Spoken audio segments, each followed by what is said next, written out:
What if you could go further in your meditation practice and enhance your wellness just by following a certain mindfulness framework?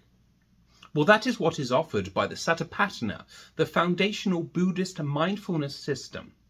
It brings clarity, structure, and depth to your meditation practice. In my years as a meditation coach, I have seen that the Satipatthana work wonders. In particular, people will often go from just randomly meditating when they feel like it to following the structured guidance of the Satipatthana, and it brings much more depth to their meditation practice and much more significant benefits.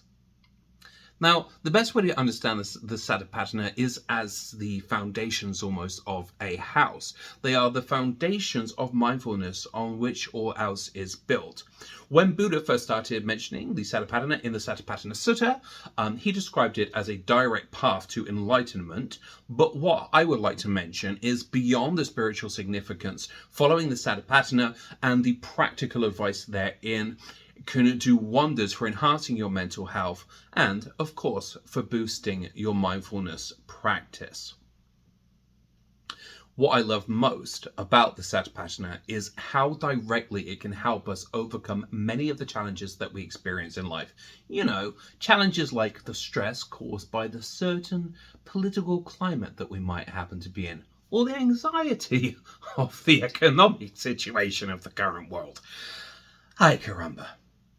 It's best to understand Satipatthana as I mentioned, the foundations of the house, the structure you build on to create lasting wellness in your life.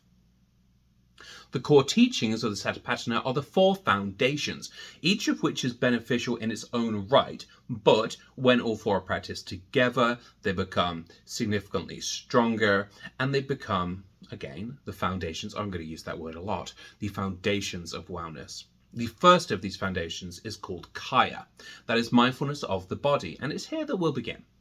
So as I mentioned, Kaya means body, and it's a mindfulness of physical sensations, of posture, of energy and movement, and so on. To do this, we practice certain exercises such as, of course, mindful breathing, mindful movement. Things like Tai Chi can help as well. One of my favorites is mindful walking. Any kind of meditation in which you focus on the body is going to help with this. When we practice Kaya, we're not trying to change the body in any way, even if we are a few pounds overweight, Paul. Instead, we're noticing it as it is and just observing it with acceptance in the present moment. Now, Kaya, the mindfulness of the body, is going to help us to get out of our heads and to be more sort of grounded in reality and in the present moment. The easiest way to get started with that is just to observe your breath and notice the temperature, the texture of the breath, and all those other physical details.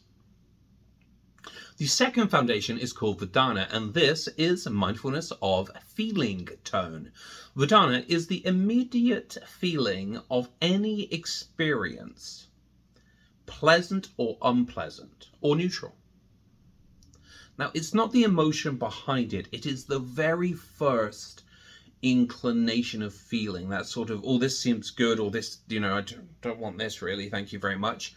It's that point at which reactivity begins, the very nucleus of reactivity. Most of our stress in our lives comes from chasing pleasant experiences and avoiding unpleasant ones. For example, you might tense up when you open your mail to see that you've got a bill in it. Or you might choose to try to cling on to something like love or, cookies, if you're me. Now, again, we want to bring our mindful awareness to that initial reaction to emotion, because that would train us to be less reactive. And that is what Vedana is all about. Next, we come to Citta, which is mindfulness of the mind itself. And here we look at the quality of the mind, as I say, in itself. Is the mind focused? Is it distracted? Is it calm? Is it agitated? Is it anxious or sleepy. This foundation trains meta-awareness. So you're not being aware of a certain thing, you're being aware of the quality of awareness itself, the quality of the mind itself. Now, Citta is helpful when you're meditating and you suddenly realize that your mind is wandering. Instead of getting frustrated with Citta, you simply notice, my mind's wandering just there, and then gently return your mind to the breath. Indeed, all of these foundations of mindfulness can be learned from mindful breathing, but you also will get far more out of them if you do other forms of mindfulness exercises as well. And so Citta is all about just being aware of the quality of the mind. And it can really help to put that into words such as feeling sharp or dull and so on. And on to the fourth foundation, which is Dhamma, mindfulness of mental patterns. This is one of the deepest. So Dhamma refers to mental and psychological patterns, the building blocks of your internal experience. In Satipatthana, this includes observing the 5 hindrances, which are desire, aversion, sloth, restlessness, and doubt. The 5 aggregates of form, feeling, perception, formations, and consciousness. The 6 sense bases, that's a lot of S's, the 7 factors of awakening, and the 4 noble truths. And so this foundation helps you to see how your inner world operates. Now, I mentioned quite a lot of stuff there that pertains to Buddhism, and certainly I love Buddhism, but I really feel that you'll get the people can benefit from this even if they're not Buddhist. So if your personal beliefs don't align with some of the stuff that I've just said, that's absolutely fine. What matters here is it's that insightful awareness of deeper parts of the psyche. And you can explore that within your own spiritual or non-spiritual framework. Now, here are some ways to bring Satipatthana into your actual life. For Kaya, that is mindfulness of the body, try just feeling your feet on the ground while you're standing in a line. Notice your breath when you're stuck in traffic. Or walk slowly and mindfully when you're at the office. Simple things like that will reconnect you to your physical presence, calm your nervous system and your vagus nerve. For Vedana, that sounded like Madonna, I think I didn't pronounce that correctly. Anyway, that being mindfulness of feeling tone, you can pause when an emotion arises and ask, is this a pleasant emotion? Is this an unpleasant emotion? But more than anything, sort of notice how your mind is immediately trying to either cling or is averse to the emotion that's coming up. It's about the nature of the mind, either going toward or away from something. For Citta, that being mindfulness of the mind.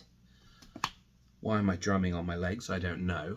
But for mindfulness of mind, you might want to check in with your mental state before important conversations, changes in your environment, things like that. Just from time to time, just notice the changes in your emotional state. Also notice how different environments and different activities have an effect on the way that you're feeling. And also how certain substances, such as coffee or, maybe stronger substances, affect you mentally and emotionally.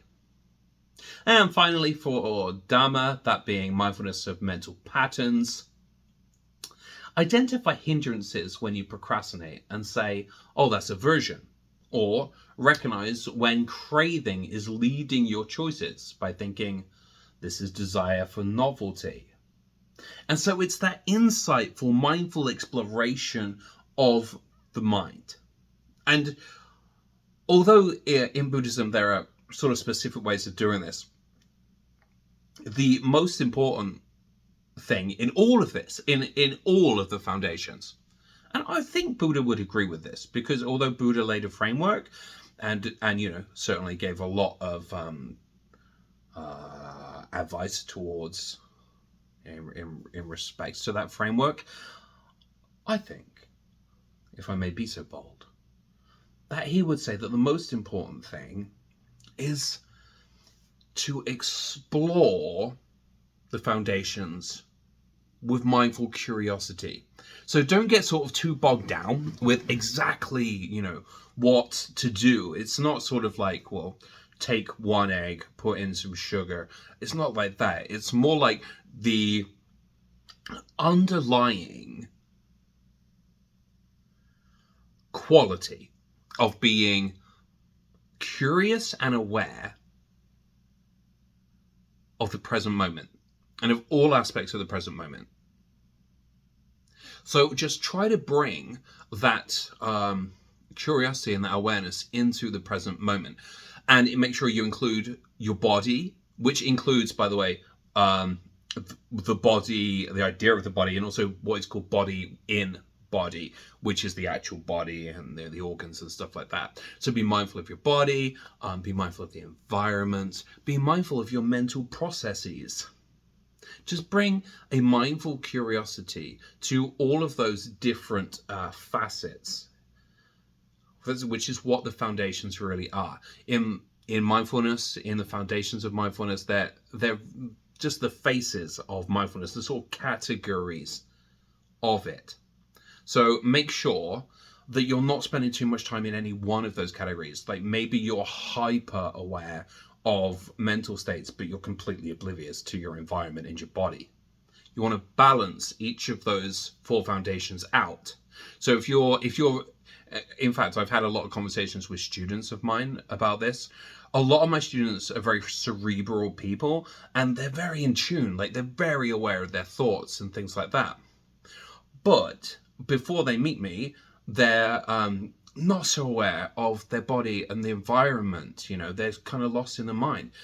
So the key here is balancing it all out. So if you are a cerebral person lost in your brain, then you want to balance it out with mindfulness of environment and mindfulness of body. I'm going to recap everything because I feel like there's been a ton of information that I've just said, and I probably ranted. I don't know. Please let me know if I ranted in that bit in a comment. So the foundations, as I mentioned, are the different categories of mindfulness. And essentially what you want to do is spend a bit of time with each one of them. Spend some time with your body, some time with your emotions, some time with the sort of metas of mind, and some time with environment, and balance all of that out. That is the key to having a balanced meditation practice, and also greater general wellness. Wow, that was a lot. Whew. I honestly feel like I covered a lot of stuff here, but there's probably stuff that I'm still perhaps missing. If I missed anything out in this episode, please leave a comment. If you know extra stuff about Satipatthana that I haven't covered in this, please do share it in a comment. And if there's anything else that you would like to know, please ask a question.